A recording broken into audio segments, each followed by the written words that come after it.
Gostaria de cumprimentar meus irmãos com a paz do Senhor e cumprimentar também o querido ouvinte com a paz do Senhor, né? Estamos aqui na Igreja Residencial 2000 com mais uma lição gloriosa, uma das últimas lições, né, desse trimestre, que lição de número 13, né? A última lição desse trimestre. Essa lição, meus irmãos, traz como tema orando pela intervenção divina. Amém? Os irmãos que têm a sua revista aí, possam nos acompanhar na lição. E os irmãos que não têm, fica atento à Bíblia aí, que temos o texto do Salmo 144, a qual nós vamos estudar nesta manhã. Amém? Vamos fazer uma oração. Senhor meu Deus e meu Pai, Pai querido, Pai amado, nos encontramos aqui na Tua casa para aprender mais nesta manhã sobre a Tua palavra. Senhor, nos ilumina, nos dê sabedoria, nos abençoa, abençoa a minha vida e abençoa a vida dos queridos irmãos que estão presentes aqui neste momento, aprendendo a palavra de Deus. Pai, fala comigo, fala conosco, nós precisamos ouvir a Tua voz nessa manhã. Isso que nós te pedimos e te agradecemos em nome de Jesus. Amém. Os irmãos podem se assentar. Irmão, o tema da lição, a última lição do trimestre, é orando pela intervenção divina. Nós vamos começar lendo a revista aqui, para que os irmãos possam entender mais sobre esse assunto. O texto áureo diz assim: Senhor, que é o homem para que o conheça? E o filho do homem para que estimes? Está lá em Salmo 144, versículo 3. A verdade aplicada da lição, que diz assim: é fundamental que o discípulo de Cristo tenha uma vida em permanente oração por si próprio, pela família e pela nação. Esta é a verdade aplicada. Agora nós vamos falar aqui sobre os objetivos da lição. São 3 assuntos que nós vamos comentar, estudar aqui nesta manhã juntamente com os irmãos. Primeiro assunto, refletir sobre o nosso relacionamento com Deus. Primeiro objetivo da lição. Segundo objetivo, mostrar a importância de uma vida de oração. E terceiro, apresentar os efeitos de uma vida de oração. A saber, irmão, o salmo que nós vamos trabalhar nesta manhã é o Salmo de capítulo 144. Eu gostaria que os irmãos abrissem a sua Bíblia. Os irmãos que não têm a revista, né? Abrissem a sua Bíblia no Salmo 144. Amém? Vamos ler aqui, irmão, no texto de referência. Ele começa aqui no capítulo 144, a partir do versículo 5. Amém? Nós vamos ler o versículo 5, versículo 7, versículo 9, versículo 12 e o versículo 15. Diz assim a palavra do Senhor, Salmo 144, versículo 5. Abaixa, ó Senhor, os teus céus, e desce, toca os montes e fumegarão. Estende as tuas mãos desde o alto, livra-me, arrebata-me das minhas águas e das mãos dos filhos estranhos. Versículo 9. A ti, ó Deus, cantarei um cântico novo, com o saltério, com os instrumentos de 10 cordas. Te cantarei louvores. Versículo 12. Para que nossos filhos sejam como plantas bem desenvolvidas na sua mocidade, para que as nossas filhas sejam como pedra de esquinas lavradas, com colunas de um palácio. E encerrando, versículo 15. Bem-aventurado o povo quem assim sucede. Bem-sucedido é o povo cujo Deus é o Senhor. Amém? Aqui tem as leituras complementares, mas agora nós vamos seguir para a introdução da lição. Introdução. No presente salmo, que é o Salmo 144, aprenderemos sobre a oração acompanhada de confiança, louvor, benefícios que ele traz para o nosso relacionamento com Deus, para a nossa família e para a sociedade na qual vivemos. Então, irmãos, primeira coisa que nós vamos estudar aqui, que eu quero comentar com os irmãos aí, os irmãos estão com a Bíblia aberta no Salmo 144, nós vamos falar um pouquinho sobre o Salmo 144. O que ele é, né? Ele é uma oração. Ele é um salmo de oração. E o Salmo 144, ele fala, irmão, aqui fala que, estudaremos nessa lição o Salmo 144. Ele nos conduz primeiro a uma reflexão sobre o nosso relacionamento com Deus, principalmente no que diz respeito à oração. Ó, irmã, que bênção, irmã humilde, prazer ver a irmã. Então, o Salmo 144, irmão, ele leva nós a uma reflexão, né? E o tema principal dele é a respeito da oração, uma visão. Ele conduz a essa reflexão sobre o relacionamento com Deus. E o tema principal é a oração. Aí nós vamos falar um pouquinho sobre a visão panorâmica do Salmo, né? Os irmãos estão abertos aí no Salmo 144. Fala que a visão panorâmica, os escritores Esdras, Reginaldo, na classificação dos salmos por assunto, inclui o Salmo 144 no grupo de salmos de oração, usado principalmente em culto. Há quem classifique como salmo de ação de graças e louvor. Também existe essa classificação como salmo também de oração e como salmo de ação de graças e louvor. Encontramos nesse salmo muitas expressões presentes no Salmo 18. Então vamos entender o que ele está querendo dizer para nós. Que as expressões encontradas no texto do Salmo 144, vamos ver um exemplo aqui, se nós lermos o versículo 1. Olha o que o salmista diz: bendito seja o Senhor, minha rocha, que adestra as minhas mãos para a peleja e os meus dedos para a guerra. Benignidade minha, fortaleza minha, alto retiro meu e meu libertador. És tu escudo meu, em quem eu confio e quem me sujeita o meu povo. A expressão que ele usa aqui, irmão, é a expressão que ele usa o que ele está falando da sua confiança diante de Deus. E ao lermos o Salmo 18, nós vamos encontrar aqui, irmão, uma forte referência do mesmo assunto e da mesma oração que nós lemos aqui no Salmo 144. Nós vamos ler aqui rapidamente para os irmãos o Salmo 18. E ele diz aqui no Salmo 18, versículo 1. Deixa eu ver aqui, irmãos. Salmo 18. Ele diz aqui: eu te amarei do coração, ó Senhor, fortaleza minha. Observe, irmão, o versículo 2.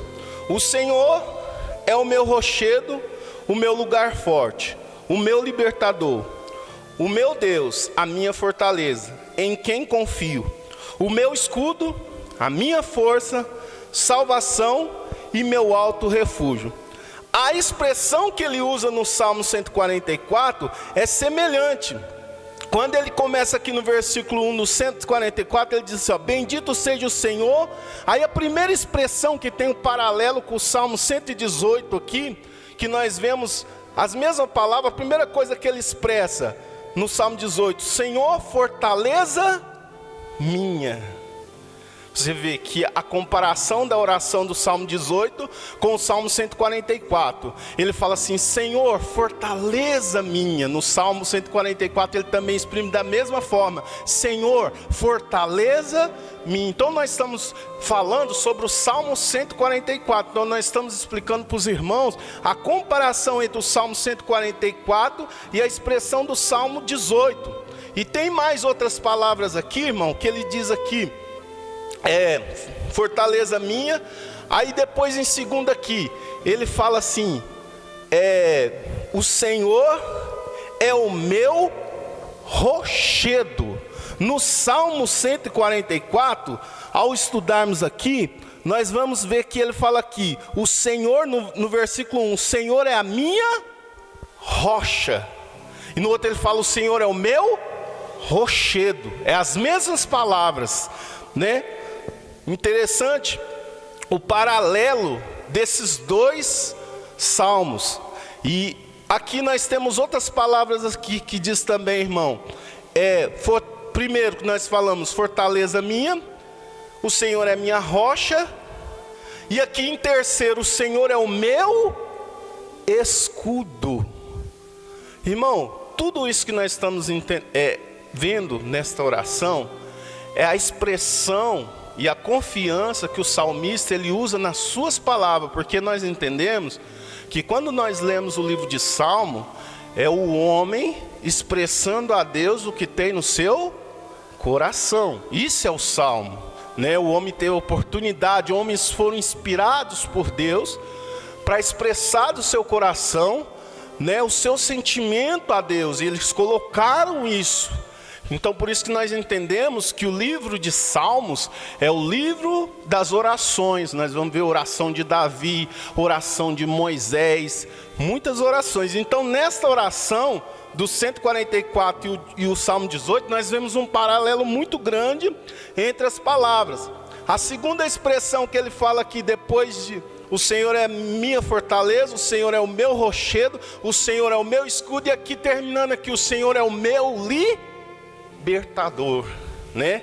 Ele usa a mesma expressão, o Senhor é aquele que me liberta. O que nós podemos trazer disso que nós estamos aprendendo? Que quando orarmos, quando buscarmos a Deus em oração, devemos ter essa qualidade que o profeta tinha. Quando ele fala, o Senhor é a minha fortaleza, ele expressa uma confiança em Deus. Então nós vemos muitas pessoas que põem os seus joelhos no chão, mas não tem essa confiança, não tem essa credibilidade de saber que Deus, ele é a sua fortaleza, né? Às vezes você tem um problema, uma dificuldade, precisa de uma libertação. Você lembra, como o salmista lembra, o Senhor é o meu libertador.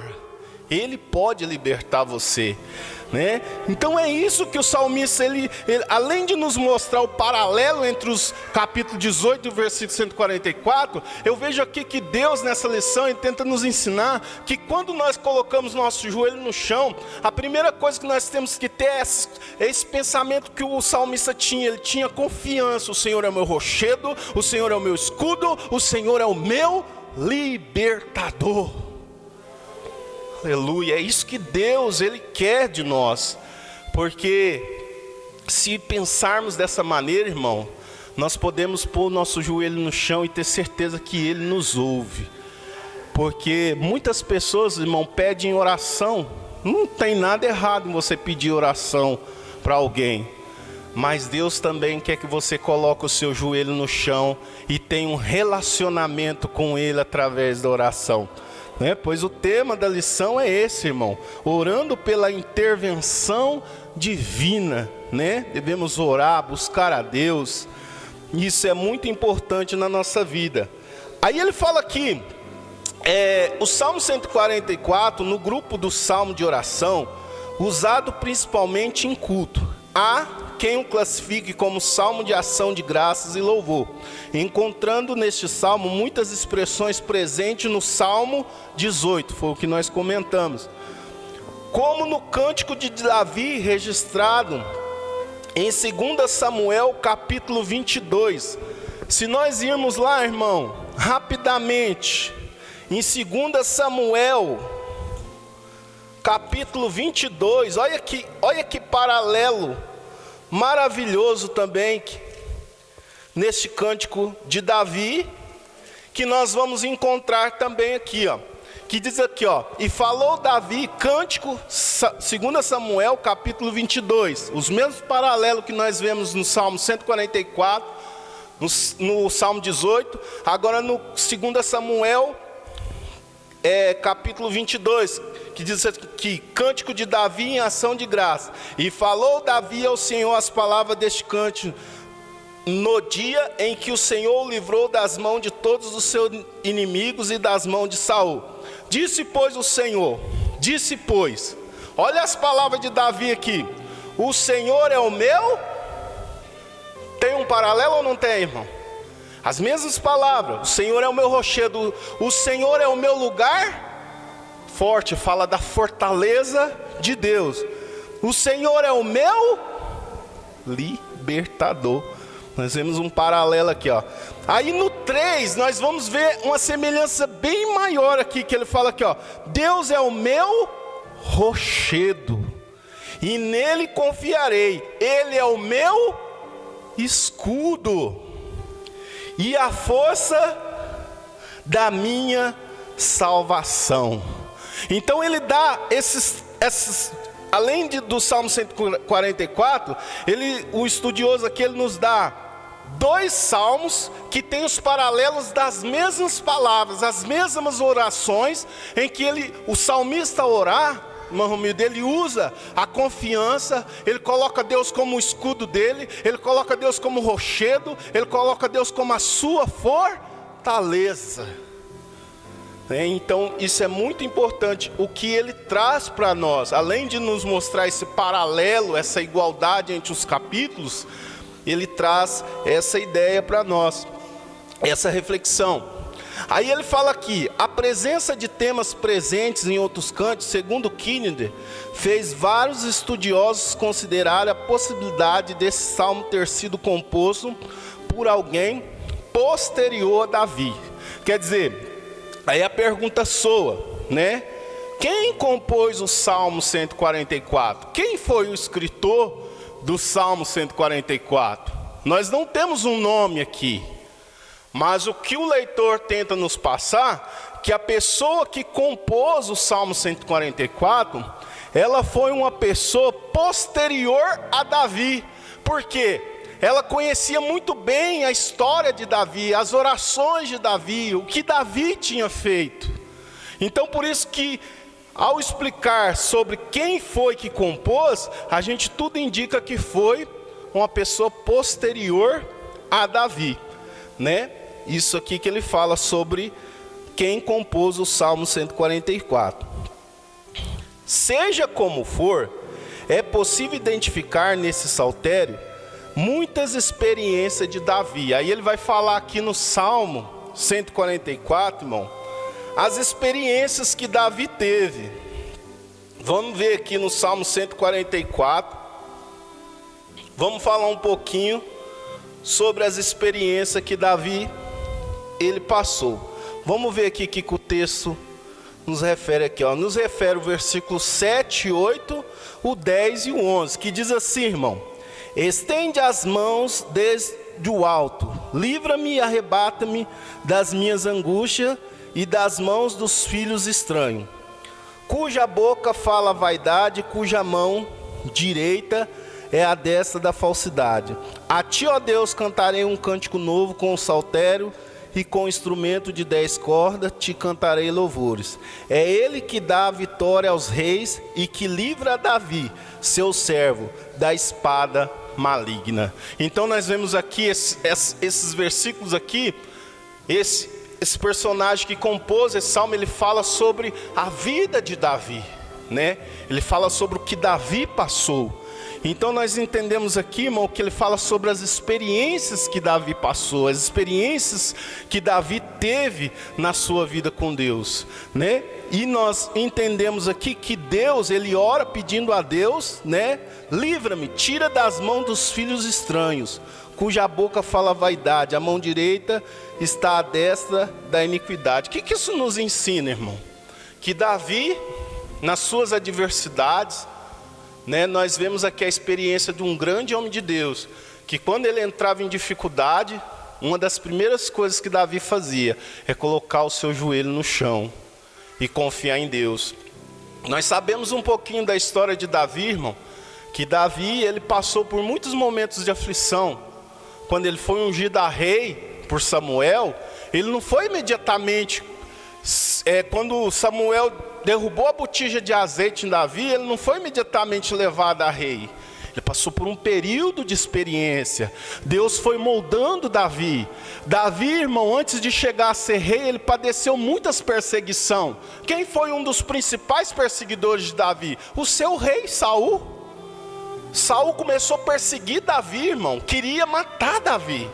Mas por quê? Porque Saul via que Davi era o escolhido de Deus, o novo ungido de Deus, porque Deus havia rejeitado Saul por causa da sua desobediência. E aí Saul começou a perseguir Davi para matá-lo. Mas irmão, você acredita que Deus era com Davi? Toda vez que Saul tramava uma armadilha para pegar Davi, Davi estava 10 passos na frente. Chega até um ponto que nós observamos que teve um momento que Saul adormece, e Davi vai ali, pega uma das peças de Saul e fala assim, e grita de longe: aí rei, se eu quisesse te matar, olha aqui para você ver. Aí naquele momento ele esmolece, né? E até um dos soldados que estava com Davi falou: agora vamos matar ele, vamos ferir ele. Davi falou: não, eu não vou colocar a mão e ferir o ungido do Senhor, né? Davi, ele tinha uma confiança em Deus. Irmão, Davi, ele não usava dos seus próprios meios, mas ele confiava em Deus. Um homem natural, se ele tivesse o seu inimigo em suas mãos, ele ia destruí-lo. Mas Davi, como tinha Deus como sua fortaleza, sua confiança, ele entregou o seu inimigo na mão do Senhor. Deus honrou Davi. Deus nunca deixou que Davi fosse pego por Saul. Aliás, era Saul que caía nas mãos de Davi, né? E graças a Deus que ele caía na mão do homem de Deus, porque Davi, ele tinha um coração segundo, né, a vontade de Deus. Um homem amoroso, confiava em Deus. E nesse salmo a gente vê, irmão, as experiências que ele tinha. Quando ele entrava em luta, quando ele entrava em perseguição, o que ele fazia? Ele colocava o seu joelho no chão e apresentava aquela situação diante de Deus, né? Nós vemos também no Salmo 51, até nos momentos ruins da sua vida, quando ele pecou, ali ele expressa ali o seu perdão, ele pede a Deus perdão, ele pede a Deus, irmão, no momento de dificuldade da vida dele, Deus fala para ele, né, se ele queria cair na mão dos homens ou na mão de Deus. Ele fala assim: não, Senhor, que eu caia nas suas mãos. E pede a Deus também: Senhor, não retires de mim o teu espírito. Irmão, ele era um homem que ele expressou no Salmo. Então, nós vemos nos Salmos momentos de aflições, orações de aflições, orações de agradecimento também, de louvor a Deus. E Davi, irmão, ele foi como se diz, um dos maiores escritores de Salmo, né? Porque foi um homem que teve muita experiência com Deus. Amém? Por isso que até no Salmo 144, eles falam que quem compôs o Salmo 144 foi alguém posterior a Davi, que conhecia bem a história de Davi, o que Davi tinha passado. Amém? Sua plena confiança no Senhor. Agora nós vemos aqui no versículo 1 e 2 do 144, que o salmista fala sobre a confiança que Davi tinha em Deus, que ele diz assim, bendito seja o Senhor, minha rocha, que destra as minhas mãos para a peleja, e os meus dedos para a guerra. Fala assim, dele bendizer ao Senhor, dizer: Senhor, o Senhor é bendito. Aqui nessas palavras, nessa oração, ele demonstra a sua confiança em Deus, a sua fortaleza em Deus, a sua credibilidade em Deus. No 1 e no 2. E aqui no versículo 2 ele diz: benignidade minha, fortaleza minha, alto retiro meu e meu libertador, és tu escudo meu, em quem eu confio e que me sujeita ao meu povo. Amém, irmãos? Aí fala aqui: sua vida de constante conhecimento e gratidão a Deus. Então vamos ver aqui no Salmo 144 agora, falar sobre a vida de gratidão a Deus. Irmãos, um dos primeiros requisitos da pessoa que gosta de orar, missionário irmã Geisa, é sempre agradecer. E nós vemos isso no Salmo de Davi, irmã Romilda, que ele não só reconhece Deus como sua fortaleza e tem aquela confiança em orar, mas a gente vê também a sua gratidão, o seu louvor pelo que Deus tem feito. E ele expressa isso no versículo 3, 4 e 9, que diz assim, olha aqui as palavras de Davi: Senhor, O que é o homem para que o conheça? E o filho do homem para que o estimes? Quer dizer, Davi estava se diminuindo. Senhor, quem sou eu para que tu lembraste de mim? Quem sou eu para o Senhor ter essa estima por mim? Quer dizer, ele reconhece que ele não é nada, mas ele reconhece o amor de Deus pela vida dele. Ele se pergunta, quem sou eu? Né? Nessas palavras, Davi ele mostra a sua gratidão. Ele se diminui diante de Deus, né? No versículo de número 3. Agora no versículo 4. O homem é semelhante à vaidade, os seus dias são como a sombra que passa. Quer dizer, Davi reconhece aqui que ele não é nada. Até a sua vida é curta nessa terra. É semelhante a nada. Sabe, irmão, quando a pessoa faz aquela oração de gratidão, fala, Senhor, eu te agradeço até por mais um dia de vida. Porque quantas pessoas, Senhor, que às vezes nessa semana partiram para a eternidade. E eu estou aqui. Então eu te agradeço, Senhor, porque sei que a vida do homem é como nada, né? A vida do homem é como a vaidade. O que é vaidade? Coisas vãs, né? Passa rápido, né? Ele reconhecia a sua pequenez diante de Deus. Então isso fala da sua, o que, irmão? Da sua gratidão a Deus. Aí ele fala aqui, ó, trata-se de um excelente guia para a nossa vida devocional. Qual seriam esses guias? Louvor, clamor e gratidão e intercessão. Irmão,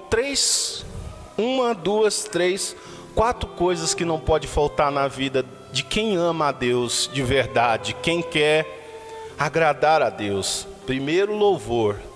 Porque, irmão, quando Deus algo grande na nossa vida, a gente começa assim, ô Senhor, obrigado, o Senhor é bom, né? Hoje a minha vitória, ela tem sabor de mel, né? Ah, Senhor, quem eu era, quem eu sou hoje. Ô Senhor, da onde o Senhor me tirou, né? E ali naquele momento você começa a cantar, Senhor, entra na minha casa, entra na minha vida. Por quê, irmão? O que Deus fez na sua vida. Então o louvor, ele faz parte das nossas vidas. Quando Deus nos entrega uma vitória, ou que Ele faz algo grande, automaticamente nós queremos louvar. Lembra Miriam, quando atravessou o Mar Vermelho, ela passou a mão no tamborim e começou, só o Senhor é Deus, só o Senhor é Deus. Cantemos com muita alegria, dizendo que só o Senhor é Deus. A alegria em louvar o Senhor. Quando a arca do concerto estava voltando, que Davi veio trazer, ele veio o quê? Diz a Bíblia que Davi bailava, ele dançava, ele se alegrava e louvava o nome do Senhor naquela situação. Então o louvor, irmão, faz parte da nossa vida de adoração. Outra coisa, o clamor. O que é o clamor? Quando você está em dificuldade, você não precisa esperar o pastor ou a irmã para orar por você. Em Mateus capítulo 6 fala que você deva abrir a porta do seu quarto, entrar nele, fechar a porta e falar com Deus. Você também pode ser ouvido por Deus, depende da sua fé. Não há ninguém mais especial do que ninguém, mas há pessoas que oram e pessoas que gostam de oração. Que tipo de pessoa que você é? Seja daquele tipo que ora, que sabe falar com Deus. Seja como Ana, da Bíblia, que quando ela entrou no templo, ela se rasgou diante de Deus, pedindo a Deus que lhe concedesse um filho, fazendo um voto com Deus em lágrimas, a ponto que o sacerdote ali, ao entrar, olhou para ela e falou, mulher, você está embriagada, afasta de ti esse vinho. Ela falou, não, eu não estou embriagada, estou aflita de espírito. Mas ali naquela oração, naquele clamor, ela alcançou o seu milagre, o que ela mais queria da parte de Deus. Então nós entendemos pela palavra de Deus, que a pessoa que clama, que levanta um clamor em tempos de angústia e aflição, ele alcança a bondade de Deus, porque Deus, Ele é fiel, Ele ouve o seu povo. Gratidão não pode faltar, irmão, na nossa vida.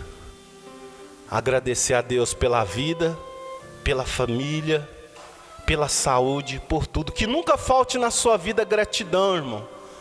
Porque quando nós sabemos agradecer o que Deus nos dá, Deus sempre acrescenta mais em nossas vidas. Mas quando somos mal agradecidos, nós só sabemos reclamar e não reconhecemos as coisas boas que Deus colocou na nossa vida. Entendeu, irmão? Esses dias para trás eu estava vendo um vídeo, eu me emocionei com aquele vídeo. Porque a mulher que estava entrevistando o rapaz não tinha perna, os braços dele eram curtinhos, e ele estava em cima de uma mesa. E ela falava para ele assim: você é feliz? E ele falava assim: eu sou muito feliz. E você olhava assim, irmão, aquele projeto de gente, aquele pedacinho de gente em cima de uma mesa. E ela falou assim: então manda um WhatsApp para mim. Ele com a língua, irmão, ele ia lá e digitava no teclado e mandava. E ela não se aguentou e ela começou a chorar.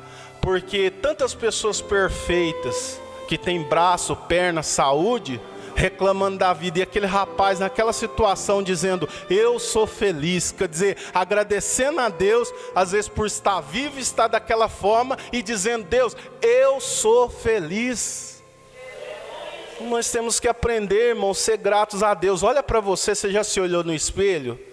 Que coisa linda que Deus fez, irmão. Você é perfeito, você tem as duas pernas, se anda. Nunca esqueça de agradecer a Deus por essas coisas. Ah, pastor, mas isso aí são coisas simples. Mas são coisas, irmãos. Irmão, um dia eu estava perto, acho que foi o pastor César que falou essa palavra. Ele diz assim, que um certo pensador diz assim: graças a Deus que eu ainda posso tomar banho sozinho. Porque a coisa mais triste que tem, às vezes, você depender de uma outra pessoa para te dar um banho. Uma coisa tão simples, né? Mas pensa, uma pessoa te dar um banho. Mas por que eu estou falando isso? Para você lembrar do que Deus fez na sua vida, como você é, e levantar suas mãos para o céu e agradecer a Deus por quem você é. Aleluia. Então que nunca falte na sua vida isso aqui, irmão: louvor, clamor, gratidão e intercessão. Que ele fala aqui. O que é intercessão, irmão? Você primeiro intercede pela sua família, intercede pela sua pátria. Interceda, irmão. Interceda pelos seus familiares. A Bíblia fala que nós temos que interceder, clamar ao Senhor, que o Senhor, Ele nos ouve. Amém? Irmãos, vamos para 1:2, que diz assim: um salmo que exalta a Deus. As qualidades, nós estamos lembrando os irmãos que nós estamos falando sobre o Salmo 144. Diz assim: um salmo que exalta a Deus. Como é recorrente nos salmos, o cântico inicia exaltando a Deus, que diz assim: bendito, aponta para ajoelhar-se e bendizer a Deus, louvar em adoração. Irmão, eu quero explicar uma coisa muito gloriosa que eu vi aqui, no Salmo capítulo 2, verso 1, 2, 3, Salmo 144 fala sobre a sua experiência, 1, 2, que fala aqui, explicar os seguintes termos. Primeiro termo que eu quero explicar para os irmãos aqui, é quando o salmista aqui no Salmo 144, no versículo 1, se os irmãos olhar aí, a primeira palavra que ele usa aí é o bendito, tá vendo aí? Mas o que significa essa palavra bendito? Eu escrevi aqui, né? Bendito aponta para se ajoelhar-se e bendizer a Deus. Quando ele diz bendito, ele está dizendo assim: eu me ajoelho e bendizo a Deus. É essa a expressão que ele usa quando ele fala bendito. É louvar em adoração. Bendito seja o nome do Senhor. Você está louvando o Senhor e o adorando ao mesmo tempo. O significativo do uso da expressão. Então, quando ele diz bendito, ele está louvando e adorando. Agora, outro significado. Quando o salmista diz aqui, minha rocha. Quando ele fala, nós lemos aqui que ele fala aqui, ó, no Salmo 144, versículo 1, depois do bendito, ele fala assim, ó, minha rocha. O que o salmista está querendo dizer? Qual é a profundidade dessa palavra minha rocha? Ele está dizendo assim, irmão, transmite a ideia de experiência pessoal, relacionamento. Quando ele fala o Senhor é minha rocha, ele está falando assim, preciso ter um relacionamento com Deus. Fala de relacionamento, fala de oração. Irmão, tem como você se relacionar com Deus sem orar? Porque quando você ora, você fala com Deus. Você tem um relacionamento com Deus. Então ele fala aqui, quando ele expressa no Salmo versículo 1, que o Senhor é minha rocha, ele está falando do relacionamento dele com Deus. Ele fala da confiança, do relacionamento. Isso aí nós precisamos ter na nossa vida, porque o Senhor fala que nós devemos orar e vigiar, não é verdade? A oração, ela faz parte da nossa vida. Se nós formos pesquisar a Bíblia fala assim, orar sem cessar, né? Mateus capítulo 6, a Bíblia ensina nós a entrar no nosso quarto e orar. Irmão, por que o leitor está falando dessa maneira? Ele fala sobre a importância de nós orar, que somente através da oração que nós teremos um relacionamento profundo com Deus. Lembra de Moisés? Moisés subiu o monte, ele orava, ele buscava a Deus. Teve um momento que Moisés orou tanto, buscou tanto ao Senhor, que o rosto de Moisés resplandecia, pois foi numa das suas orações que ele pediu para que o Senhor, ele queria ver o Senhor. E o Senhor passou de longe, escondeu Moisés, falou, Moisés, porque se você me ver, você vai morrer. Mas irmão, o que eu estou querendo dizer para os irmãos? Que o relacionamento de Moisés foi fortalecendo através da oração. Todo momento de crise que Moisés entrava, ele ia para a oração. E Deus honrava Moisés através da oração. Então aqui, transmite a ideia de experiência pessoal, relacionamento. Rocha é uma figura bastante utilizada para expressar segurança, firmeza, proteção e refúgio. Então quando ele fala essa palavra, o Senhor é minha rocha, ele estava demonstrando essas qualidades, que ele tinha segurança em Deus, ele tinha firmeza. Quer dizer, irmão, ele não era aquela pessoa assim, eu vou orar, será que Deus vai me ouvir? Eu vou fazer isso, será que Deus está no negócio? Não, irmão, ele tinha confiança, ele tinha firmeza, convicção. E é o que nós precisamos, irmão. Quando nós formos orar, nós precisamos ter essa segurança no nosso coração, que Deus, ele nos ouve, que Deus, ele ouve o clamor do seu povo. E vemos aqui, bastante utilizado para expressar segurança, firmeza, proteção, refúgio, que encontramos em Deus. Aqui tem uns versículos aqui, irmão, que fala sobre adoração. Vamos falar aqui um pouquinho também sobre adoração e relacionamento. Notar a repetição da expressão no versículo 2, minha e meu. São preciosas lições para os discípulos de Cristo. Aqui, irmão, ele fala aqui no Salmo 144, quando o salmista diz aqui, minha rocha, as minhas mãos. No versículo 2 ele fala, minha fortaleza, meu e meu libertador.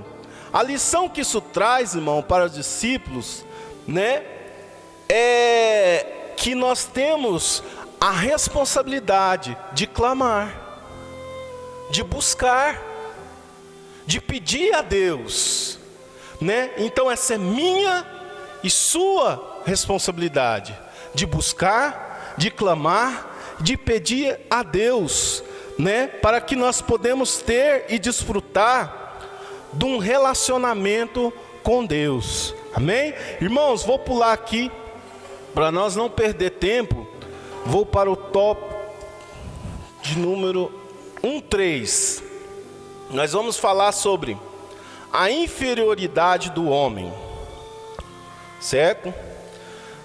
Quando o salmista fala aqui, irmão, a inferioridade do homem, o salmista procura fazer um paralelo entre a superioridade de Deus e a inferioridade do homem. Aonde que o salmista ele faz isso, irmão? Em que versículo? ele faz essa comparação?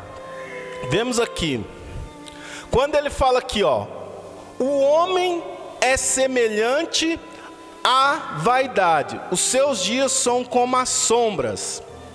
Primeira coisa, irmão, o salmista está fazendo uma comparação entre a inferioridade do homem e a superioridade de Deus. A diferença entre o homem e a diferença de Deus. Ele está no Salmo 144, ele vai nos ensinar sobre isso. E no versículo que nós lemos aqui, versículo 4, ele fala como que o homem é.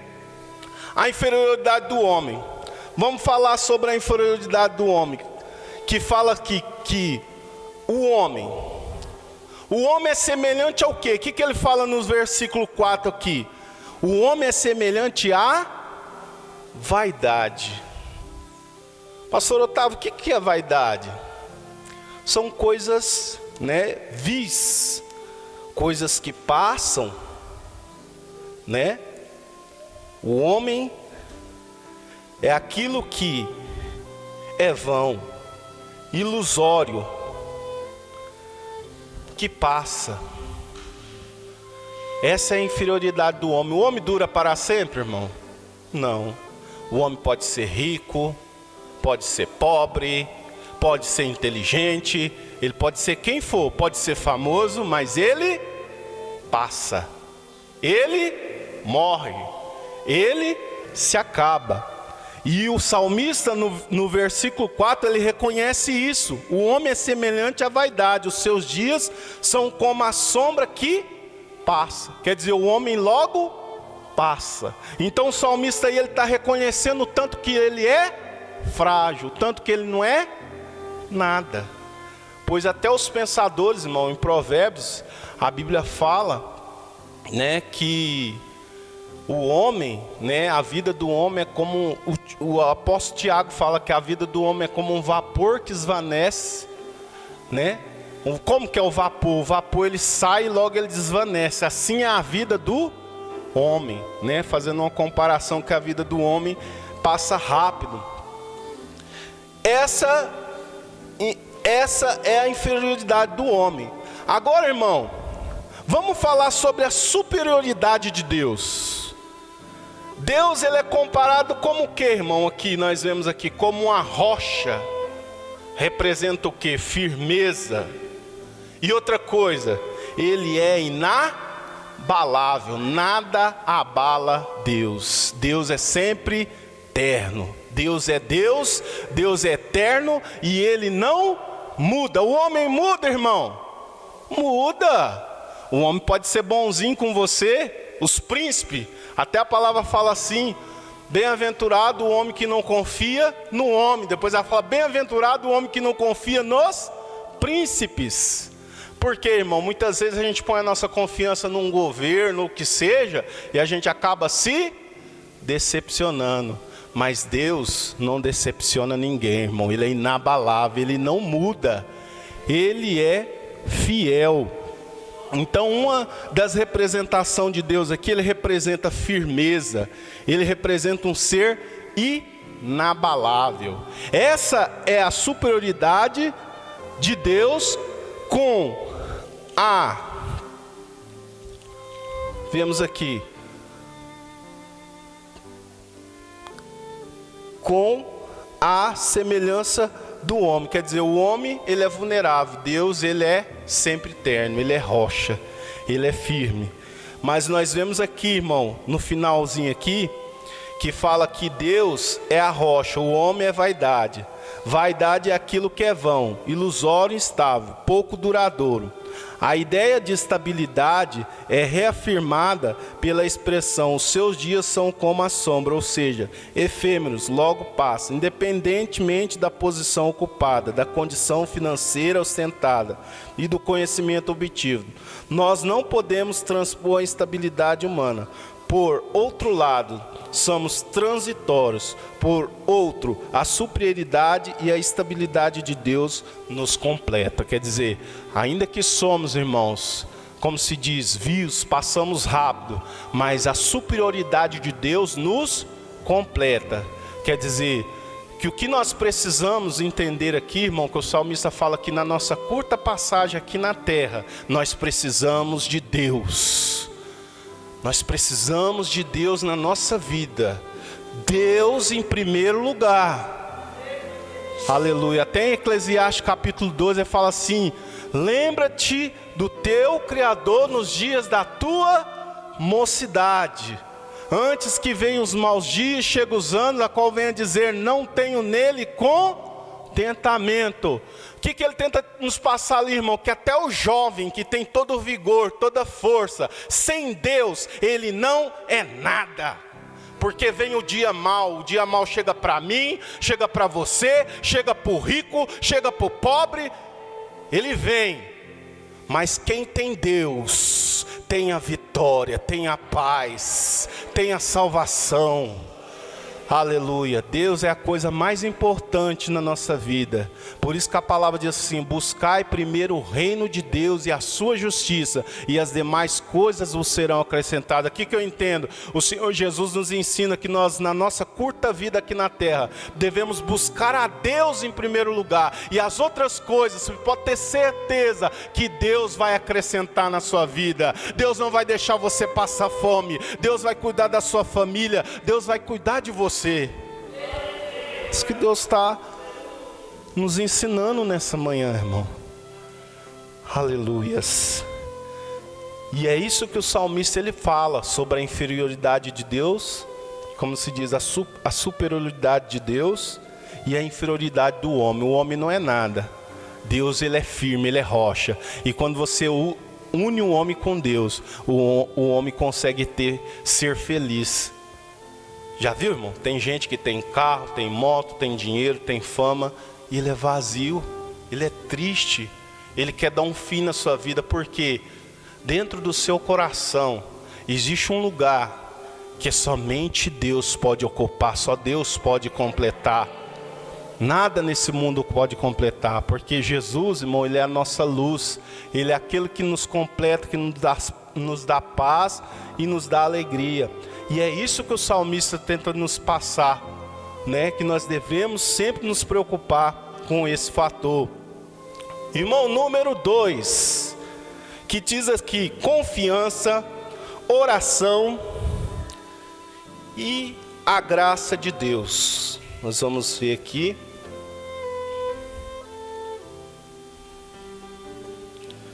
Número 2. Confiança, oração e graça de Deus. Uma das muitas lições que os servos de Deus da atualidade podem extrair do Salmo é o fato de que, mesmo passando por aflições, perseguições e perigo, aquele que está em Cristo não está impossibilitado de apresentar a Deus em oração seus maus momentos, necessidades com plena confiança, além de expressar em todo tempo gratidão ao Senhor. Então, primeira coisa que ele começa a ressaltar aqui e nos ensinar, que aquele que está em Deus, irmão, ele tem que entender que nos momentos de aflições e os maus momentos da sua vida, ele tem que se aplicar a sua vida em oração, buscar a Deus, buscar um relacionamento com Deus, porque a Bíblia fala que os dias são maus, irmão, os dias são de trevas. Aí ela fala, sem poder, se nós não tiver o poder da oração na nossa vida, nós vamos se tornar vulneráveis, presas fáceis. Mas quando nós colocamos a nossa vida em oração, a nossa confiança ela é reconstituída, a nossa fé, ela começa, o nosso coração começa a bater mais forte. Irmão, quando você está em oração, você está buscando a Deus, envolvido com as coisas de Deus, o seu coração ele fica sensível ao Espírito Santo.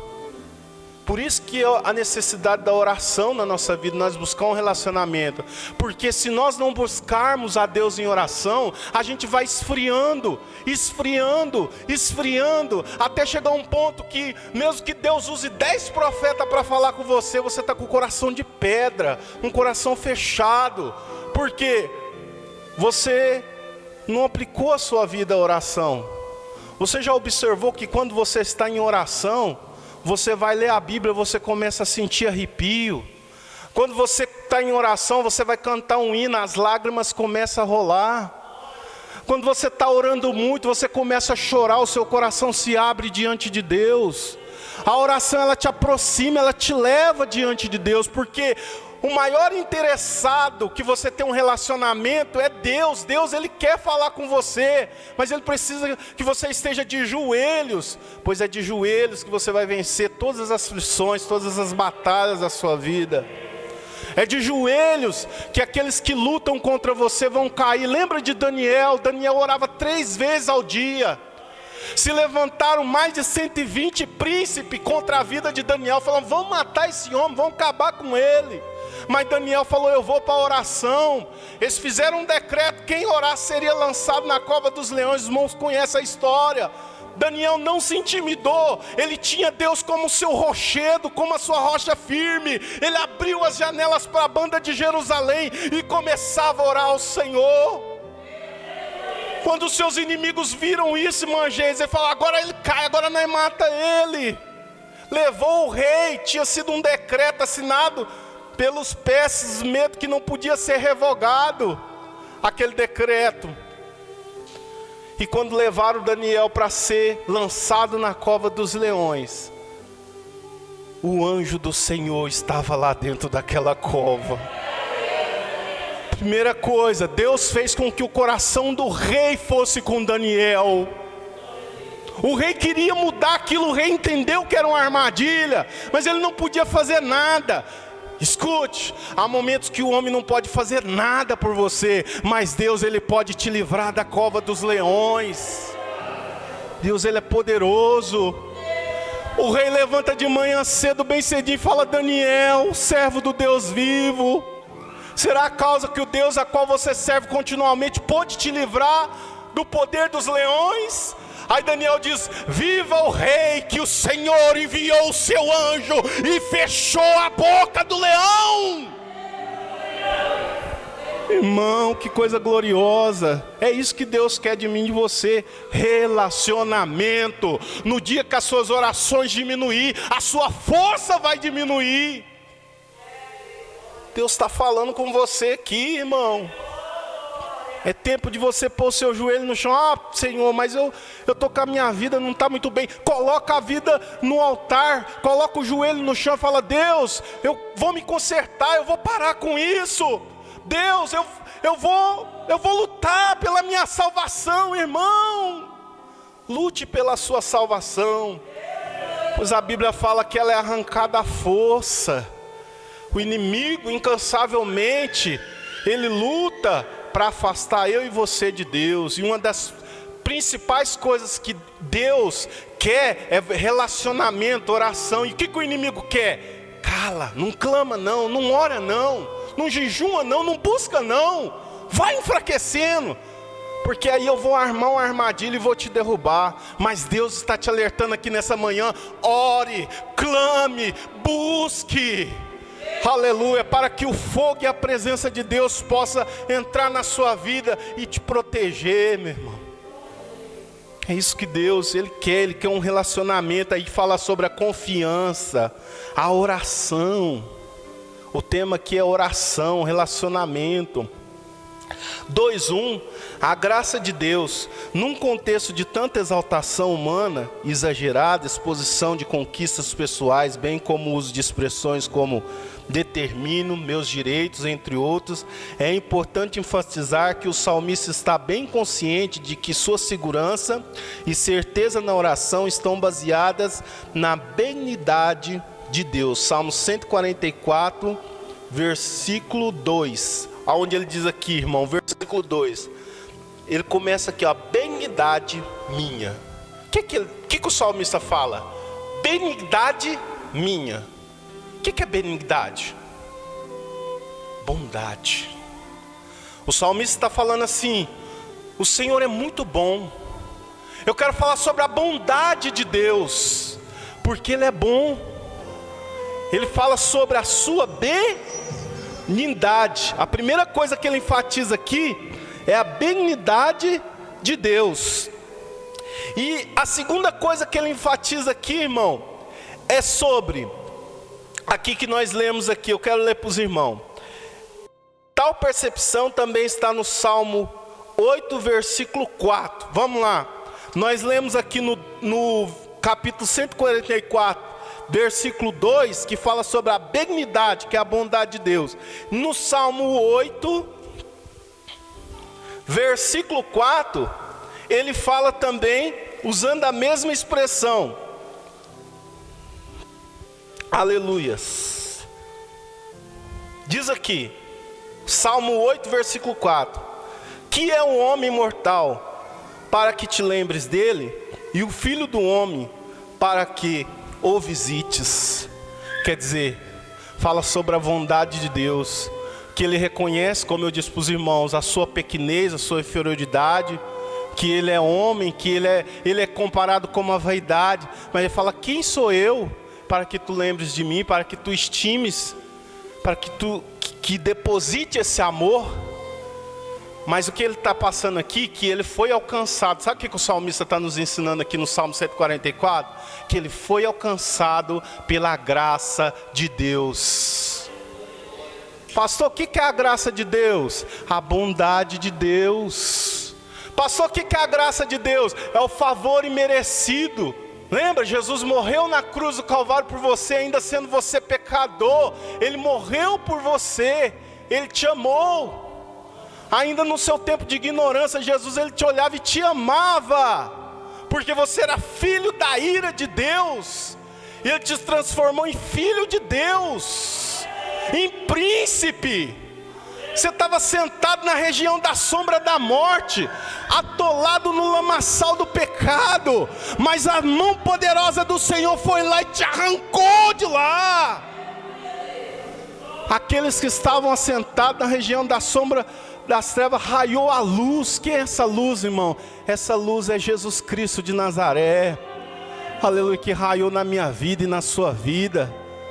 Hoje nós temos conhecimentos de Deus e também temos uma coisa mais preciosa que Deus derramou na minha e na sua vida. O que é? O selo, a presença do Espírito Santo na nossa vida, que é derramada. Então o salmista, ele fala aqui, irmão, sobre a benignidade, a bondade, a graça de Deus. Ele fala, por outro lado, também é preciso lembrar que o fato de reconhecermos nossa indignidade diante da grandeza, santidade de Deus, não deve impedir-nos de buscarmos. Quer dizer, o fato de você reconhecer que você é pequeno e que você não é nada, não pode te impedir de buscar a Deus. Porque tem pessoas, irmão, que se diminui tanto. Tem pessoas que falam assim: eu não sou digno, eu não mereço. Mas a graça de Deus está aí para a sua vida. O amor de Deus te alcançou. Sabe, irmão, é como nós vemos lá na cruz. Quem que merecia ser solto, irmão? Jesus ou Barrabás? Jesus, porque Barrabás era um assassino. Barrabás só fez coisa errada. Mas quem que foi solto naquele dia? Quem que alcançou a bondade de Deus? Foi Barrabás. É para você entender, irmão, que mesmo você não merecendo, mesmo você não sendo digno, Deus derramou a graça dele na sua vida. A bondade dele está sobre a sua vida. Você não merecia, mas Deus te escolheu. Você não... Irmão, um dia desse eu estava pensando assim: se nós fôssemos Deus, será que Deus, olhando a forma que cada um de nós éramos no mundo, será que Deus ia nos escolher se você fosse Deus? Você ia ver lá um cachaceiro, um viciado, uma pessoa que gostava de bagunça, gostava de coisa errada. Será que você, como Deus, iria escolher uma pessoa dessa para levar para o céu, para salvar, para pôr o nome no livro? Será que você escolheria? Mas a bondade de Deus alcançou a sua vida, a minha vida. Essa bondade se chama a graça de Deus, que está derramada na sua vida. Muitas pessoas podem olhar para a sua vida e falar: ele não merece, ela não merece. Mas não importa, o seu nome está no livro de Deus. Você pertence a Deus, você é de Deus. A graça de Deus está em você. O Espírito de Deus está na sua vida. Nada pode tirar isso de você. Aleluia. Isso é uma coisa maravilhosa. Aí ele fala aqui, irmão, em Hebreus 4, gostaria de ler para os irmãos rapidamente, vai falar sobre essa bondade. Hebreus 4, 14, que diz assim, olha que coisa linda, irmão, fala sobre a bondade de Deus. Cristo é superior ao sumo sacerdote do antigo pacto. Olha o que Deus fez. Visto que temos um grande sumo sacerdote, Jesus, Filho de Deus, que penetrou no céu, retenhamos firmemente a nossa confissão, porque não temos um sumo sacerdote que não possa compadecer-se das nossas fraquezas, porém um que, como nós, em tudo foi tentado, mas sem pecado. Chegamos, pois, com confiança ao trono da graça, para que possamos alcançar a misericórdia e achar a graça, a fim de sermos ajudados em tempo oportuno. Então, o que nesses versículos está nos explicando, irmão? Que nós temos Jesus Cristo na nossa vida, que nós devemos chegar a Ele. Cheguemos, pois, com confiança ao trono da graça, porque nós temos um sumo sacerdote diante de Deus. Quem é Ele? É Jesus Cristo de Nazaré. Que você tem que entender? Que enquanto você está aqui, Jesus está lá ao lado direito de Deus, e Ele está intercedendo por você, Ele está olhando por você, aleluia. Aqui na terra o Espírito de Deus intercede por você, e lá diante de Deus, ao lado direito de Deus, Jesus também intercede por você. O que significa isso? Jesus está dizendo, vai filho, você vai conseguir, tenha fé, aleluia. Muitas vezes você está prestes a cair na armadilha do inimigo. Jesus fala, peraí, vai lá anjo, vai lá Vitória, aleluia, avisa o meu servo, fala com ele, para ele não cair nessa armadilha. Você tem um amigo diante de Deus,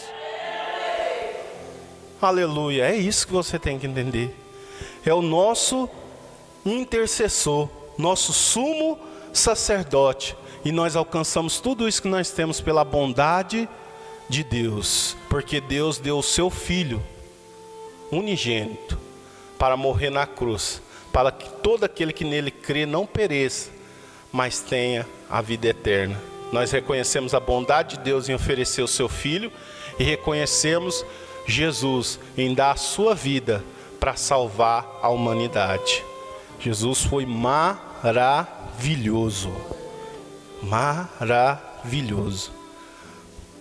Efésios 2:7, no Novo Testamento, a palavra graça está ligada ao sacrifício vicário de Cristo. Gratuitamente Jesus se sacrificou. Quer dizer, não vamos ler essa referência aqui, que o tempo já foi, mas nós sabemos, irmão, que nós não teríamos condição de pagar. A salvação, ela não é paga. Você não paga para ser salvo. A salvação, irmã Romilda, não é pelas suas obras. Eu sou bonzinho, eu vou ser salvo. Não. A salvação é pela graça. É o favor imerecido de Deus. Quer dizer, a graça de Deus vem e te envolve e faz você digno de ser filho de Deus. E quem pagou esse preço? Jesus Cristo de Nazaré. Ele pagou esse preço. Você não precisa, irmão. Às vezes a gente fala assim, nossa, eu estou passando provas, lutas. Mas a maior provação, a maior luta, quem passou foi Cristo. E Ele sofreu tudo isso, passou tudo isso, para trazer a grande vitória para nossas vidas, que é a salvação da humanidade. Amém? Aí ele fala aqui, irmão, confiança em Deus, 2:2. Oração pela presença de Deus. Ao clamar a Deus que baixasse o céu e descesse, em Salmo 144, versículo 5, é possível que o salmista estivesse recorrendo a outro registro que fizeram uso dessa expressão. Qual seria essa expressão? Está lá em Êxodo 3, 7 e 8. O Senhor disse a Moisés que tinha visto a aflição do seu povo, ouvido o clamor e desceu para dar livramento. Êxodo 19, versículo 11. O Senhor desceu sobre o monte Sinai para transmitir os estatutos, os mandamentos. Salmo 18, 9. O Senhor desceu para dar livramento. Tais expressões sinalizam, dentre tantas, outras duas verdades. Qual que é? A grandeza de Deus, sua maravilhosa graça, apesar de sua incensurável grandeza, contudo não está indiferente ao que se passa na terra, está atento ao clamor dos que nele confia e espera. Tem uns versículos aqui de referência, mas eu quero dar uma explicação bem rápida para os irmãos. Aqui nós vemos aqui os registros dos versículos de Êxodo, irmão, que mostra quando o Senhor desceu para dar vitória ao seu povo. Os irmãos conhecem a história. Moisés ficou 40 anos no palácio, 40 anos no deserto.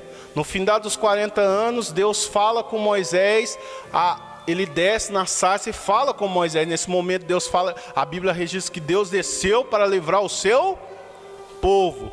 Então, existem outras referências aqui. O Senhor desceu sobre o Monte Sinai para transmitir os estatutos, os 10 mandamentos. Foi escrito na rocha por Deus.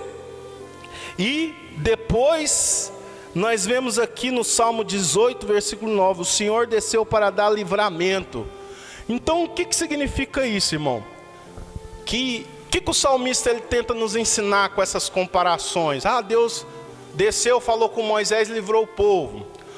Deus desceu, Deus deu os 10 mandamentos para o seu povo. O que ele tenta nos ensinar com isso? Que Deus está ciente da situação que está acontecendo. Deus sabe tudo. Ninguém pega Deus de surpresa. Deus ele está lá em cima, mas ele sabe como que está aqui embaixo. Ele sabe de tudo que está acontecendo. Ele sabe todas as coisas. É isso que o salmista está nos ensinando aqui. Que Deus está atento a tudo. E que Ele desce para dar vitória para o seu povo. No tempo certo. Ele desce para dar vitória para o seu povo. No tempo certo. Então, irmão, o que isso traz para a minha vida? Que lição que eu posso tirar disso, irmão? Que às vezes você está passando por momentos de luta, de aflições, você ora e parece que a vitória não vem. É porque no tempo certo Deus veio te dar a vitória. E Deus está ciente do que você já tem passado. Deus sabe como é que está a vida de cada um aqui, irmão. Eu posso olhar, eu olho só a face dos irmãos, mas Deus sabe como a missionária irmã Edilza está, como a missionária irmã Geisa está, como o irmão Jesus Mar está, como o pastor Romar está. Deus sabe tudo. Ele sabe como está a vida de vocês todos. Sabe como está a minha vida. Ele sabe tudo. E se nós orar, no tempo certo Ele vai descer e vai dar o livramento. Ele vai falar conosco. Irmão, Deus não tarda. Tem um hino que fala assim: há momentos que Deus se cala. Ele canta lá na letra que Deus tarda, mas não falha. Mas para mim essa letra deveria ser errada. Ela deveria ser assim: Ele não tarda e não falha. Ele chega na hora certa. Deus sabe o momento certo de dar vitória para o seu povo. Ele sabe tudo. Quando Ele fala, olha aqui, vou te falar que Deus sabe tudo. Ele sabe o futuro. Quando Deus fala com Abraão, Deus mostra para Abraão, quando Abraão faz um sacrifício ao Senhor, ele adormece. Deus fala com Abraão que dele sairia uma grande nação, e essa nação ficaria 400 anos escravizada. Muito antes disso acontecer, Deus já falou para Abraão o que aconteceria com a descendência dele. Ele sabe tudo. Ele sabe.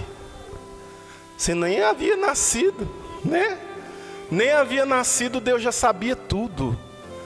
E os grandes profetas do Velho Testamento, Deus já havia separado eles. Jeremias, Senhor, eu tenho medo de falar e tal. Você já é escolhido, Jeremias, desde o ventre da tua mãe eu já te coloquei como profeta. Oh, meu Deus. E Moisés? Moisés nasceu numa época que deveria nem existir, porque já tinha saído o decreto: criança para ser morta, 2 anos para baixo para ser morta, joga no rio Eufrates para ser morto. Moisés não morreu. Deus sabe tudo. Um dia eu vi a irmã Romilda pregando aqui, falando um pouquinho sobre a vida de Moisés. Eu achei impressionante, irmão, porque o homem que Deus iria usar para libertar a nação, foi o homem que Deus levou para morar no palácio ao lado do inimigo. O inimigo cuidou de Moisés, e Moisés era a ferramenta que Deus ia usar para libertar o seu povo. Quer dizer, Deus, ele sabe tudo. Eles nem imaginavam quem era Moisés, nem imaginavam que o filho daquela escrava ia ser usado por Deus, ia fazer um grande milagre, libertar aquele povo das garras de Faraó. É que Deus faz, porque Deus sabe tudo. Deus é poderoso. Moisés, irmão, quando Deus convoca Moisés, o que Moisés tenta fazer? Esquivar. Senhor, eu não sei falar. Senhor, eu sou pesado de línguas. Colocou tanta dificuldade. Mas Deus falou, não, eu escolhi você. Deus sabia que Moisés era capaz. Irmão, sabe o que isso traz para mim, para a sua vida? Deus conhece a sua capacidade, a minha capacidade. E o que Deus colocar na sua mão, você pode ter certeza que Ele sabe que você dá conta. Se veio na sua vida é porque Ele sabe que tu vai dar conta. Aleluia. E lembra do que nós estamos estudando aqui, momentos de aflições, de angústia, vem na vida de todos. O salmista escreveu aqui. Mas como que eles venceu? Senhor, fortaleza minha, confiança, relacionamento com Deus. Para vencer os momentos de aflição. É isso que ele passa para nós aqui. 2:3, expressa confiança. A confiança do salmista é expressar logo no início, pois ele faz diversas afirmações e acrescenta em que eu confio, versículo 1, e depois declara, cantarei cânticos novos. Quer dizer, no versículo 1 do Salmo 144, uma das maiores expressões do salmista aqui, irmão, aqui ó, no versículo 1, bendito seja o Senhor, minha rocha e desta minha mãos, cadestra as minhas mãos para a peleja, os meus dedos para a guerra, bendade minha, fortaleza minha, retiro meu, o meu libertador, és tu escudo meu, em quem eu confio. Oração e expressa de confiança, no versículo 1 e 2. E declara, cantarei um cântico novo, no versículo 9. Ele declara isso ao Senhor, ele diz assim, a ti, ó Deus, cantarei um cântico novo, com saltério, com instrumento de 10 cordas, te cantarei louvores. Porque nos momentos, às vezes que nós começamos a cantar, irmão, é os momentos que as muralhas caem. Lembra? Deus falou para Josué, toca a trombeta e as muralhas de Jericó vai cair. Então muitas vezes, irmão, nos momentos de aflição nós começamos a cantar, louvar o Senhor. E é nesse momento que o Senhor vai se levantar para dar vitória. Porque notemos essa interessante sequência, porque sei quem é Deus, confio. Porque confio, sei que cantarei um cântico novo. Podemos refletir sobre este aspecto tão importante na vida cristã. Primeiro, crescer no conhecimento de Deus deve ser acompanhado no aprofundamento da nossa confiança em Deus. Uma das coisas que Deus mais deseja é que você cresça no conhecimento. Deus precisa que você leia a Bíblia. Deus precisa que você se interesse em conhecê-lo, para você ter um relacionamento mais profundo com Deus. Pois quanto mais você conhece a Deus, quanto mais você se aprofunda no conhecimento, mais isso vai trazer estrutura para a sua fé. Lembra quando a palavra fala daqueles que edificaram a sua casa sobre a rocha? O que significa edificar a casa sobre a rocha? Edificar a sua vida sobre Cristo. O que Cristo é? A palavra. Ele é o verbo. É quando você edifica a sua vida na palavra. É isso que nós estamos fazendo aqui, irmão. Você podia estar lá na sua casa, tomando aquele cafezinho, mas você está aqui aprendendo de Deus, aprendendo sobre a grandeza de Deus, sobre a grandeza desse Salmo 144, onde o Davi, ele se expressa de uma forma tão maravilhosa. Nós vemos aqui as palavras de confiança, oração, dedicação, louvor e gratidão a Deus. Aleluia. Olha só para você ver, a experiência foi uma das coisas que nós falamos aqui também, né? Davi nem era rei, mas ele já tinha experiência com Deus. Quando um leão foi arrebatar uma das ovelhas de Davi, que Davi pastoreava, o que ele fez? Deus usou ele, irmão. Ele matou um leão. Depois veio um urso e ele matou um urso. Agora, como que um menino, um moço faz isso, irmão? Experiência com Deus. Mesmo antes de ser rei, diz a Bíblia que ele tocava a sua harpa, e o demônio que afligia Saul se afastava, e ele tinha um período de paz. Quer dizer, experiência com Deus. E como diz, irmão, a experiência gera confiança, e nós vamos alcançar isso através da oração, que é o tema principal, a oração, que fala do relacionamento com Deus. Tudo isso vai vir através de uma vida de oração, porque infelizmente, irmão, sem oração não tem como você ter intimidade com Deus. Porque se você ler a Bíblia, os homens que tiveram mais intimidade com Deus foram os homens que oravam, que buscavam a Deus. Amém? Irmãos, rapidamente, que como se diz, meu tempo já acabou. Tópico 3, intercessão pelo bem da família. É interessante aqui que no tópico 3 ele vai falar aqui, né, sobre a importância de orar pela família, pela pátria, né, pelo próximo. Aqui fala intercessão pelo bem da família e sociedade. Notemos que este salmo inicia com a experiência do salmista com Deus. Olha aí.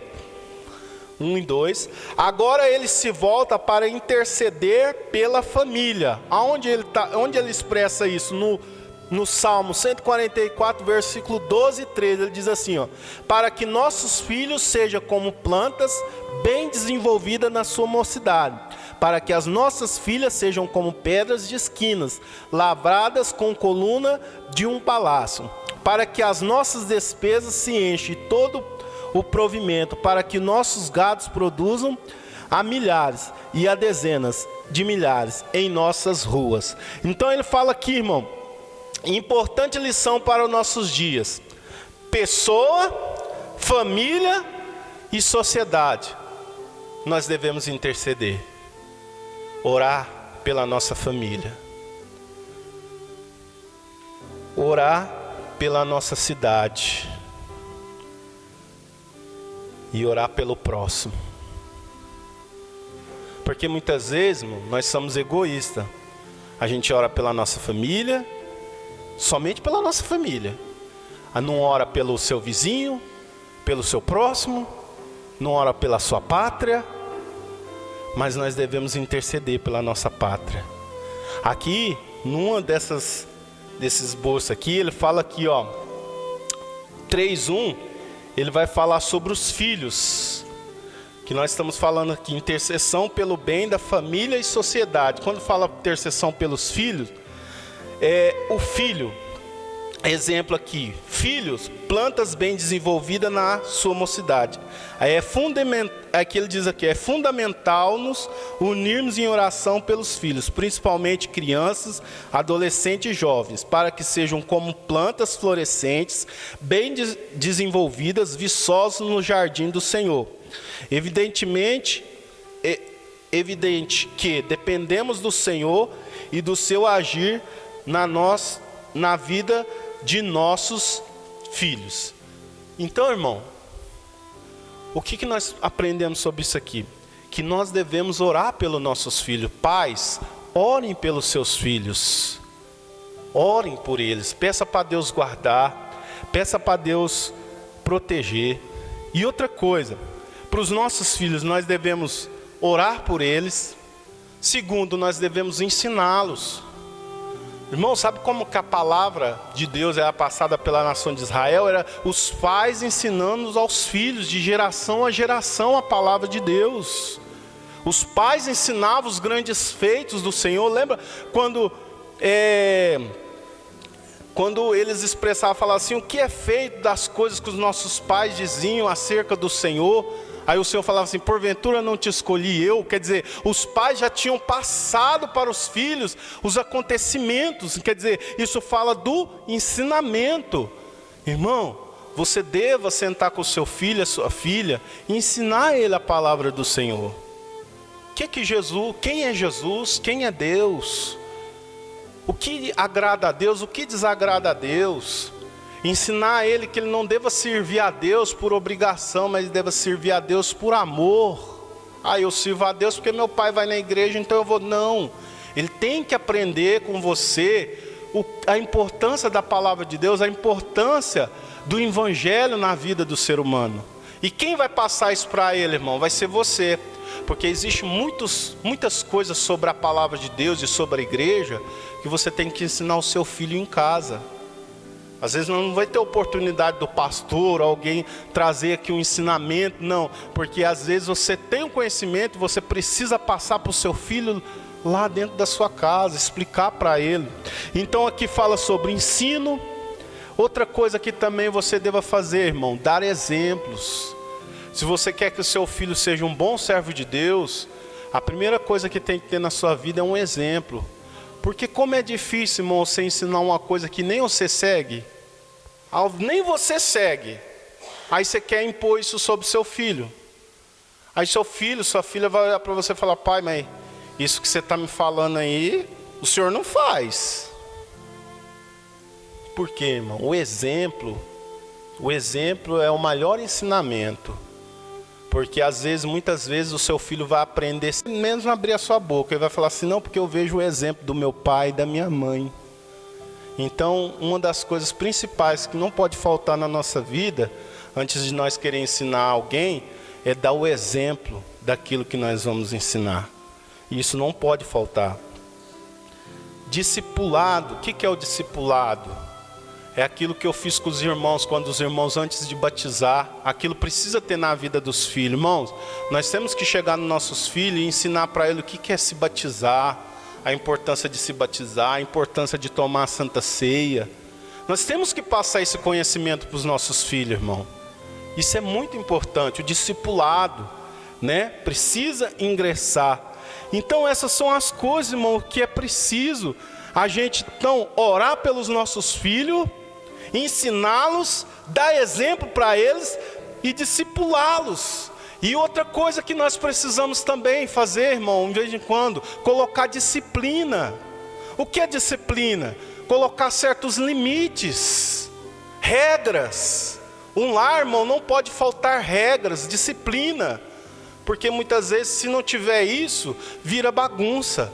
Então precisa ter hora para tudo, precisa ter disciplina, precisa ter regra, porque isso vai te fazer bem. Você entendeu, irmão? Há muitas pessoas aí que têm certas regras que faz bem para a sua vida, né? Como ensinar o filho a dormir cedo, porque amanhã tem que estudar, tem que levantar cedo, né? Cada um tem a sua regra, cada um tem o seu jeito de conduzir, mas, irmão, entenda, não pode faltar disciplina.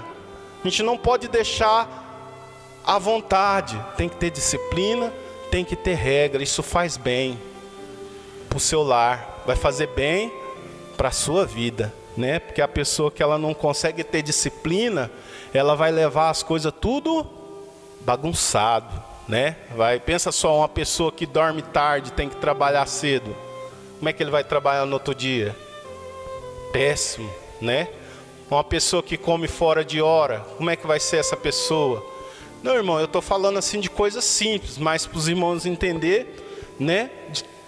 Eu falei de uma forma resumida aqui do que precisa na nossa vida, né? Para nós ser abençoado, né? Os filhos. Aí ele fala aqui, irmão, já encerrando aqui, meu horário já foi. Também é certo que se espere de quem confia no Senhor, está orando, que seja um agente responsável. Filhos bem desenvolvidos são resultado de oração. Aí ele fala, ensino, exemplo, discipulado e disciplina. Foi o que eu expliquei, tópico a cada um para os irmãos.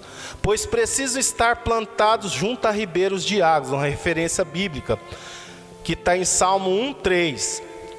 Jeremias 17:8, que nossos filhos assim sejam plantas que expressam vitalidade, estabilidade e produtividade. O Salmo 128, versículo 3, também compara os filhos como planta. Então, quer dizer, a palavra de Deus, ela compara nossos filhos como plantas, plantados junto a ribeiros de águas. Por que, irmão, que nós devemos cuidar dos nossos filhos, orar por eles, ensinar a palavra de Deus para eles, dar bom exemplo? Por quê? Por quê, irmão? Os nossos filhos são a igreja de amanhã. Então, se nós começar a levar o trem bagunçado de agora, que tipo de crente que nossos filhos vão ser, irmão? Porque um pai, uma mãe, é o espelho do seu filho. Então é muito importante, irmão, a gente ter essas qualidades na nossa vida. Orar pelos nossos filhos, ensiná-los, discipulá-los, colocar regras, limite. E, como eu disse para os irmãos, tudo isso vai fazer muito bem. Vai ser como se seus filhos fossem como plantas plantadas junto a ribeiros de águas, cujo, os seus, como se diz, produz frutos bons. E, como se diz, eu falei para os irmãos, é a igreja de amanhã. Se nós cuidarmos do nosso filho, nós vamos ter uma geração amanhã de homens de Deus, mulheres de Deus, pessoas que falam, ensinam a verdade, verdadeiros exemplos na palavra de Deus. Amém? Aqui, irmãos, pulando aqui, o Salmo 128 também compara os filhos como plantas. Agora 3:2. Filhas, pedras de esquina, como colunas de um palácio. O salmista informa que a ação de Deus tornaria suas filhas como colunas ou pedras de esquina. As palavras coluna e pedra de esquina têm diversos significados. Por exemplo, beleza, sustento, estabilidade e comunhão. Vemos que a ação de Deus em prol do salmista não é restringir aos livramentos, mas a proteção e a estrutura dos filhos e filhas. Há vários comentários a respeito das filhas, como pedras e coluna. Destacaremos nessa lição as filhas como referência de apoio, beleza, firmeza, principalmente no aspecto do caráter. Pedras lavradas e coluna de um palácio, lembra em outros aspectos, trabalho, tempo. São dois aspectos fundamentais na construção moral e espiritual de uma pessoa. Os pais podem contar com a oração, a palavra de Deus, o Espírito Santo e a igreja, nesse tão importante construção. De uma forma resumida, irmão, isso não acontece de um dia para o outro, é com o tempo. Mas se você construir isso com oração e pegando esses exemplos que eu dei aqui, você vai conseguir chegar lá. Porque não é fácil. É fácil às vezes dar exemplo? Não é, irmão. Nós temos nosso defeito, mas a gente vai se controlando. Hoje você não conseguiu dar um bom exemplo, mas amanhã você pode conseguir dar um bom exemplo. Amanhã essa palavra pode penetrar no seu coração e você conseguir chegar a ser aquele servo de Deus, aquela serva de Deus que você tanto sonha ser. Então as coisas são com o tempo. Mas você saber que Deus, Ele quer que nós nos interessamos sobre isso. E Ele compara aqui as filhas como beleza, como estrutura, pedras lavradas.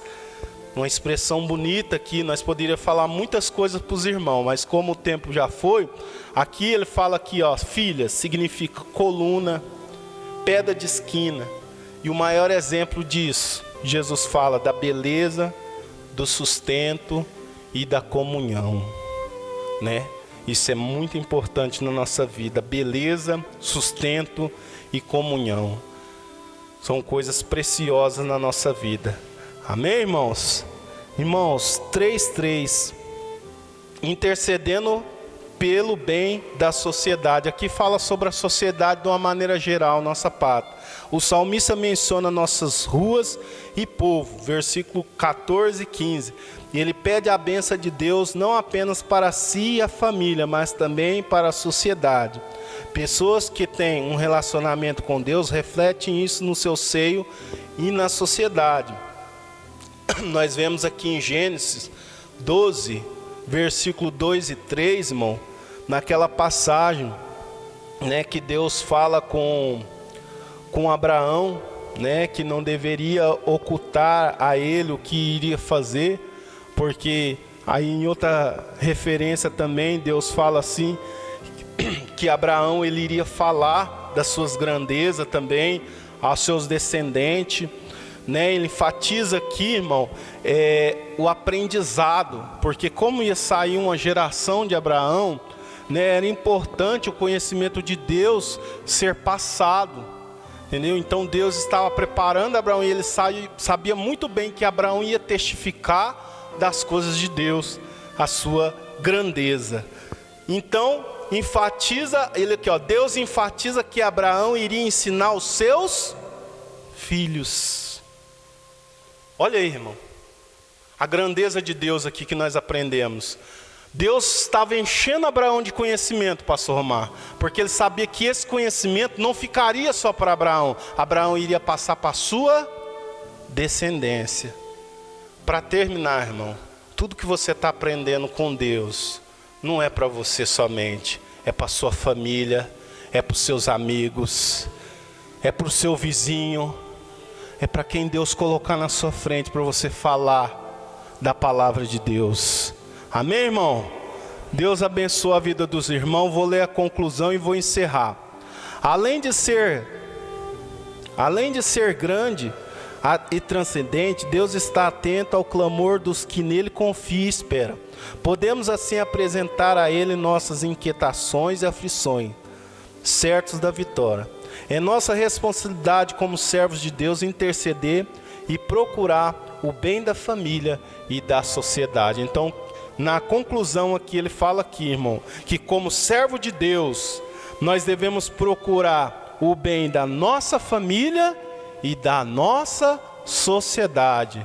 Então, irmão, ore pela sua família, ore pelos seus filhos, mas não esqueça de orar pelo Brasil, não esqueça de orar pelo mundo, ainda mais nesse momento que nós estamos passando, muitas pessoas perdendo seus entes queridos, os irmãos sabem da pandemia que está acontecendo no mundo, e vamos orar uns pelos outros, irmão, né? Porque o mundo, nós estamos vivendo um momento em que o mundo precisa de oração. Nós precisamos orar tanto pelo Brasil e tanto por todos. Amém? Deus abençoe a sua vida. Espero que Deus tenha falado ao seu coração. E eu quero encerrar neste momento, agradecendo a minha oportunidade. Deus abençoe a sua vida, querido ouvinte, que nos ouviu também essa lição maravilhosa. Amém? A paz do Senhor para os irmãos. Amém.